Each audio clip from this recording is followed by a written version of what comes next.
everyone. Another Thursday, another Hit Subscribe Facebook Live. Yeah, I feel like that's better. We're going to be talking about SEO. Okay. Okay. Should I ask you questions? Eric is our resident SEO expert. So I think maybe I'll ask you the questions and you can give your insights. Okay. Okay. We were just talking about this the other day. How many keywords should you optimize for? We're talking about, I'm assuming, in a given blog post or landing page. Yeah. I would say if you're new to this, then you want to optimize for one search term. Think of every blog post you write that's intended for organic search as like answering a question. So I know we've talked about this before, but like if you type a word into Google or a series of words, you're always asking a question pretty much. You're just doing it shorthand. So what you want to be doing is you're planning blog content, especially if you're newish to this or like intermediate, I guess. You want to be planning to answer a search question. And if you're planning that way, like a single keyword, that's a great strategy. So that's mostly my answer. I will say that there are ways to answer a number of search questions in the same blog post, but unless you're pretty experienced answering one, don't move on to that. And the way that that might work is there is this kind of concept of like a parent keyword that does a lot of search volume, and it might have sub keywords. I'm trying to think of a good one that isn't tech related. I've been like swimming in tech keywords all day, but if you were to Google, what are we doing around here? Like lawn chairs. You might be looking to buy lawn chairs, or you might be looking, I guess, to kind of comparison shop and find some that are nice looking. There might be a variety of reasons. So you might target the parent keyword lawn chair and then answer a variety of like sub search intents all in one post. But there's various reasons something like that might not work very well. So that's why I say maybe don't do that at first. Because the other thing is if you target a single like decent volume search term, you're probably going to rank for other things without even trying. So just focus on answering a single reader question to the best of your ability. Would there be any value in like with lawn chairs, if you're making like a list or something to like also optimize for affordable lawn chairs, high quality lawn chairs, that sort of thing? Or is that trying to like kind of serve too many masters? I think it can work. Like if you're creating a lawn chairs buyer guide and you want to add adjectives, that's a way to do a keyword group. So you could have a heading that was like affordable lawn chairs, luxury lawn chairs. Like you could probably write a coherent post that did that. But the danger is you might write an incoherent post that did that, like affordable lawn chairs, luxury lawn chairs, and then maybe if it was like how to assemble a lawn chair, let's say, that you had found that in your research that people also wanted to know how to like assemble or fix them. Well, now you're starting to write a post that doesn't make any actual sense. Like, here are some lawn chairs you might want to buy. If you want to fix a lawn chair, here's how to do this.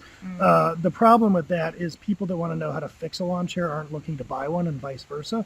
So you're putting content on there that each of the people you're chasing doesn't care about. And that causes higher bounce rates and other sorts of problems. So that's what I mean about it being sort of a more advanced technique. You kind of develop a feel for what works and what doesn't. But what I wouldn't do is try to write the one blog post to rule them all and hit all sorts of search terms, because you'll probably wind up writing something that's incoherent and doesn't help anybody. Right. If someone did want to find out after the fact if their post that they'd originally intended to be optimized for lawn chairs was really ranking and doing great for an unexpected keyword, how would they do that? How would they know? There are tools where you can see, so the simplest way, although I'm not advising that you do this, if you just start typing stuff into Google and you see that your post ranks for something like, hey, look at that, I rank for tractors with this lawn chair post. Like if you type tractors into Google, you can see that. That's obviously prohibitive. You're not going to type things into Google all day and see what comes up. There are tools like Moz, Ahrefs is the one that we use, where you can take a page and have it as input and say, show me the keywords that this post ranks for, and those tools will spit that back. So one of the common things we do with our clients is to say, let's look at a blog post that we wrote and to see how it's doing, broadly speaking, in organic search. So we'll put it into that tool and it'll give us a list of the keywords this ranks for. Another way to retroactively figure that out that's a little, I don't do this, so I might get the mechanics of this slightly wrong, but if you have Google Analytics enabled, and if you don't, you should, go do that for your blog. You can look and see if people are coming to your page via organic search. I won't go into how to do that, but it's a channel. So if you're separating your traffic by channel in Google search, you look for organic search, and then you can subdivide that by like what blog post or page people land on. And that won't directly in Google Analytics tell you what people are searching for, but you can enable Google Search Console and it will.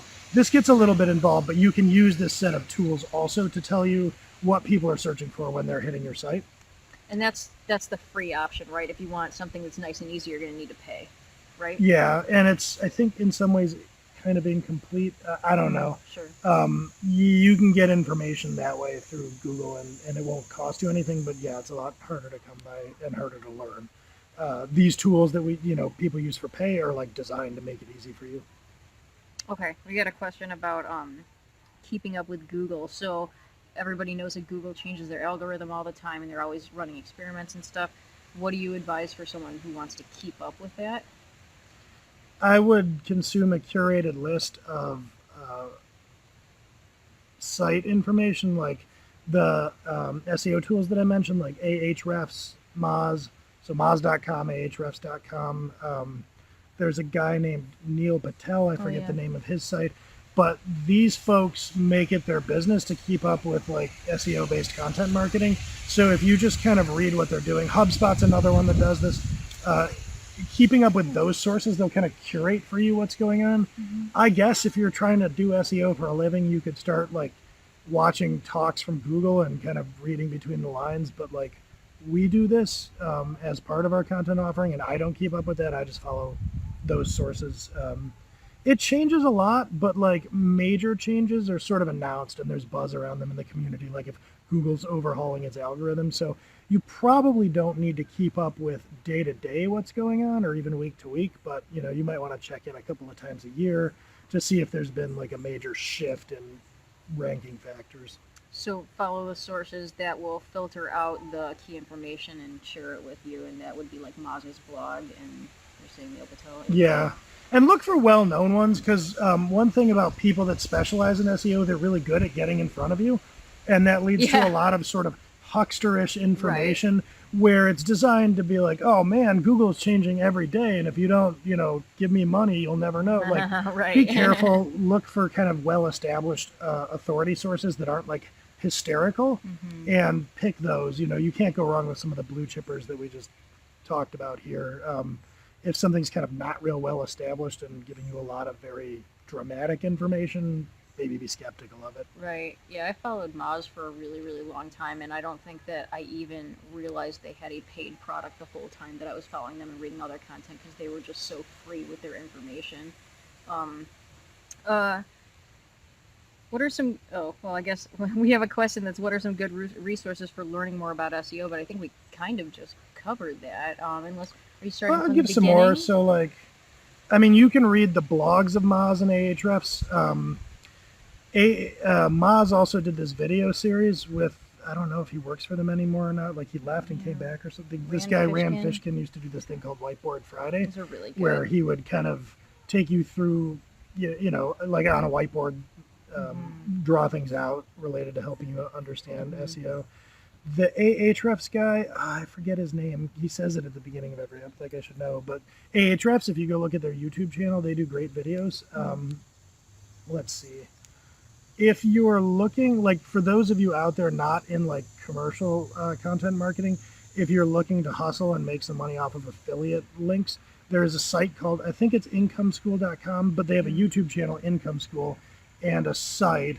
And I think you pay them, and like there's this course that teaches you how to build a site where you sell, like you do affiliate marketing. Anyway, they actually have a lot of good information on the topic, whether you give them money or not. Like I didn't, but I watched their videos. They're often talking about, because they run like lots of sites, and they're doing everything with organic traffic. So they're talking at length based on data, like, hey, we did this on 5 of our sites and here was the result. So that's Mm-hmm. interesting. Uh, yeah, I think that's probably off the cuff. I remember when I was beginning to first learn about SEO, I was learning about all sorts of like the concepts that we're talking about now, like optimizing for a keyword and talking about like what people are searching for and like you want to do stuff with the meta and like you want to, but something that I really had a difficult time figuring out was what are the actual steps to doing that? Like, okay, sure, optimize for a keyword. If I'm just writing a post, I think I'm going to insert that keyword in a few times. I'll try to put it in a header, but like, how would I actually tell the search engine that this is what I want to do? How do I alter the meta? What are the actual mechanics of doing this SEO stuff? I think maybe we've talked about this at some point, but would you want to like weigh in with a little bit of like where to actually, like how do the mechanics of it work? This would almost need its own entire video because, I mean, I can talk about some of the mechanics, in terms of like your raw page content, but how you do it, if you're watching this and you have a blog, really depends on the content management system. So Yeah. using WordPress or Drupal or whatever static site generators. It's good. The procedure is going to be different, but what you're looking to do, optimizing for a keyword, and like the more we talk about this, the more I kind of wish that there was different terminology. But first of all, forget all the SEO stuff. Like if you want to rank for like lawn chair buying guide, the main thing is to write a helpful lawn chair buying Yeah. guide. So like if you could take away one thing, it's that in 2019 there's really no scamming this. You have to write good content, and it has to help people. If you write that good content, it will help you at the margins to do all these, on-page SEO optimizations. I mean, within reason. If your site performs abysmally and takes 20 seconds to load, then it won't. Yeah. But like, if you have a decent normal site and you're not exactly sure how to like optimize for the keyword, just write the content, put it out there, get it indexed, and you'll do okay. So there are a couple of beginner things, I guess, that, if you use WordPress or a major CMS, they'll just take care of you. One of which is a site index. Like you have to tell Google, here's my site, index it, meaning, here, this content, like put it in your results. A lot of people won't know beginner things like that, but, most of the major CMS will take care of that for you. Right. In terms of the post, there is what's called the meta, and I think we've talked about this before, but basically that's a series of tags that don't actually visibly show up on the page, but that you're telling the search engine, show searchers this description, show searchers this title. Your CMS should be generating that for you. With WordPress, by default, it does it through something called Yoast. Others have different techniques, but you want to make sure you're generating these meta things. But apart from that, I mean, there are some more advanced things that I won't confuse the matter by going into. But, it all comes back to serving the searcher well. The reason you won't do well if your page performs terribly is because it's a bad experience. And the search engines are products, and they want to be serving up things that their constituents enjoy. Yeah. So they're not going to rank something where you click on it and you have to wait 20 seconds to see it, because people don't like that.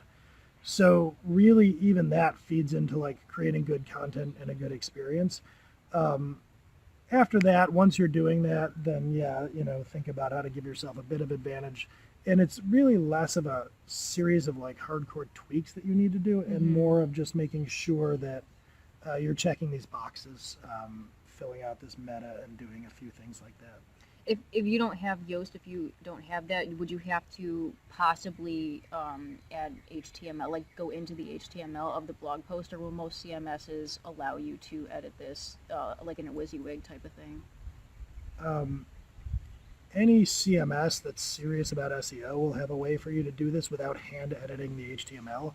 And this may sound blunt or opinionated, but if you're using some static site generator boutique thing that doesn't do this, then you're not serious about content marketing. So pick one. Either you like, playing around with the tech and you don't care about SEO, or get something else, because if you're hand editing HTML in 2019, that's ridiculous. Hey, that leads us to our last question. You could just rattle off some fun stuff. It's related. What are your favorite SEO tools? I mean, this is hard because like WordPress and Yoast, but to call Yoast. either one of them a favorite of mine is really untrue. Like I don't particularly care for either thing. I just use them. Um, Right. Ahrefs is my favorite tool for like planning and doing keyword research. Hmm. That's pretty indispensable. It's got a price tag attached to it where you probably, if you're starting, honestly, like if you're starting a blog to make money through like Amazon affiliate linking or you're starting a hobby blog, I wouldn't bother. You Hmm. can figure out good search terms just using Google.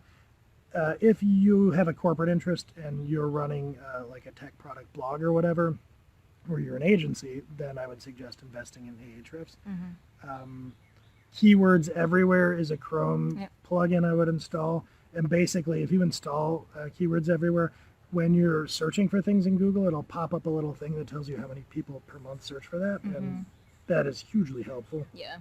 And then it also, where it says like people also ask in like suggested searches, it shows you how many people search for those too. Hmm. Uh, there's not too much else that I can think of that I regularly use. Hmm. Let me.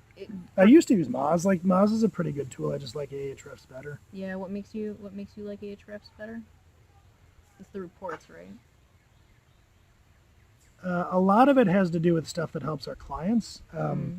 Like the Ahrefs actually has a tool where you can go in and it tells you kind of like what your blog is worth, meaning like how much traffic you're.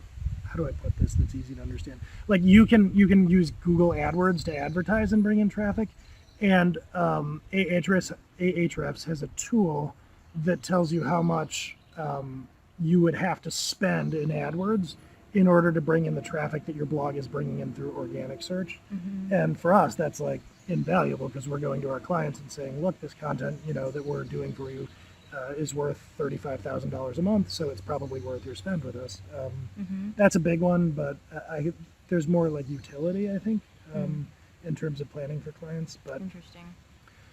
for people watching, either one of those, if you spend the money, will be fine. Yeah. Yeah. And Keywords Everywhere is free, and I was just to switch over to that one again. Something interesting that you can do with Keywords Everywhere is if you're kind of vacillating between ways to approach a term from like a spelling standpoint. We had a post yesterday where the editor and I were talking about whether to use cybersecurity as one word or two words. And what I did was I went in and I compared both of those with Keywords Everywhere, and I saw that many more people search for cybersecurity as two words than one word. So it'll help you make choices like that to give your post the best chance that it has to rank. And that's free. Anything else? Well, Keywords Everywhere also shows you search volumes in YouTube Oh, really? if you're looking at That's video cool. marketing. Yeah. All right, well, that's probably all we got for you today. Tune in next week where we'll talk about other things that you will find equally interesting. Tune in next week where we'll talk about another subject that has nothing to do with my education and most of my career background. That's amazing. Did you see what I posted on Slack today about like this is the life that I have led now after becoming an English major. When I Google Kafka, it shows me the platform instead of the author. Somehow I've wound up here. All But right. yeah, fun stuff. Yeah. All right. We'll Well, catch you next week. yeah. Bye.